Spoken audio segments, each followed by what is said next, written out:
Hello everyone. Today's topic is Thomson's atomic model. This model was proposed by J.J. Thomson, Joseph John Thomson in 1898. In 1898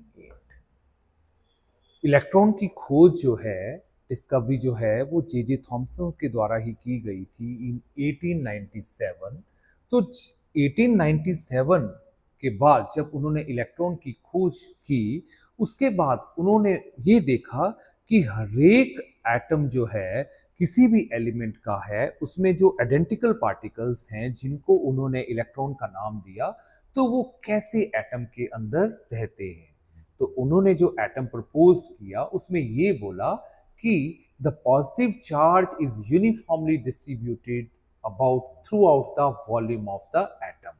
जो J Thomson थे, उन्होंने atom को एक spherical body की तरह consider किया और बोला कि जो पॉजिटिव चार्ज है it is uniformly distributed throughout the volume of the atom.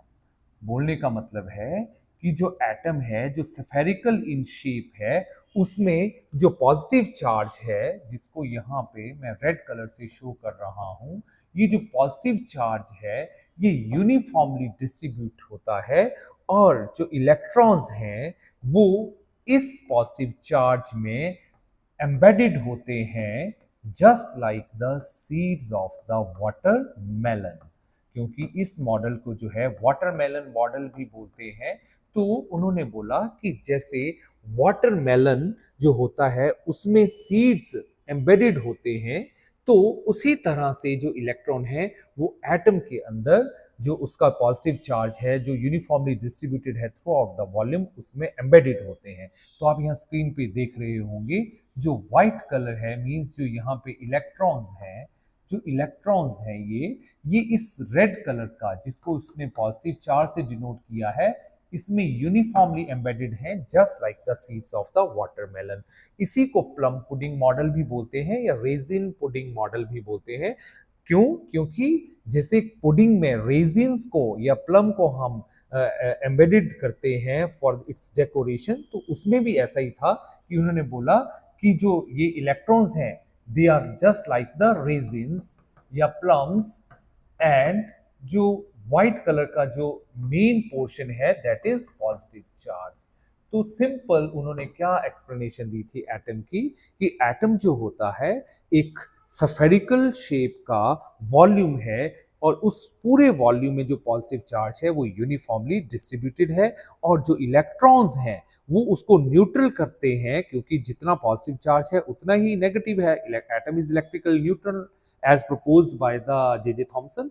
तो वो जो पॉजिटिव चार्ज को न्यूट्रल करने वाले उसके जो इलेक्ट्रॉन्स हैं they are uniformly embedded in the throughout the volume of the atom. तो ये था उसका जे थॉमसन का प्रपोज्ड मॉडल।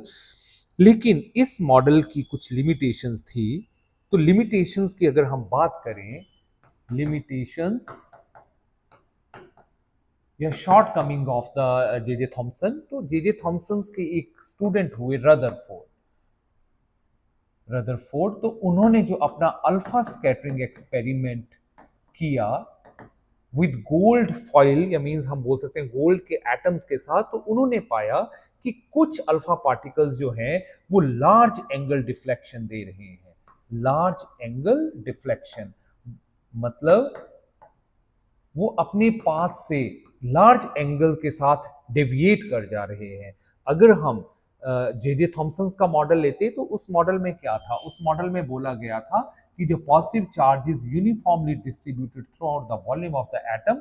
तो अगर हम अल्फा पार्टिकल्स लें और according to J Thomson model के ऊपर वो अल्फा पार्टिकल स्कैटर होते, तो जो हरेक पार्टिकल था उसका स्कैटरिंग एंगल क्या होना चाहिए था, सेम।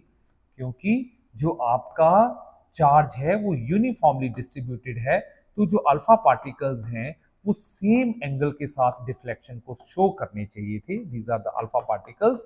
लेकिन ऐसा नहीं हुआ, दिस इज एटम। क्यों? क्योंकि जो अकॉर्डिंग टू रदरफोर्ड जो सेंट्रल पोर्शन था एटम का वहीं पे मैक्सिमम जो डिफ्लेक्शन हुई थी।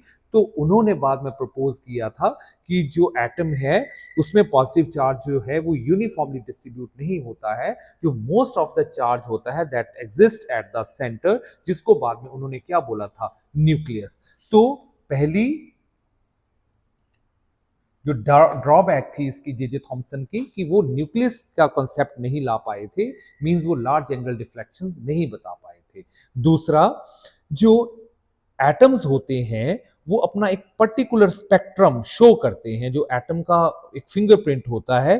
तो जो जे थॉमसन मॉडल था उसमें जो स्पेक्ट्रम मींस जो एटम स्पेक्ट्रम शो करता है पर्टिकुलर वेवलेंथ की, वो लाइट्स जो है वो एमिट करता है जब हम उस एटम को एक्साइट करते हैं, तो उसका जो था वो एक्सप्लेनेशन नहीं दे पाया था। No explanation,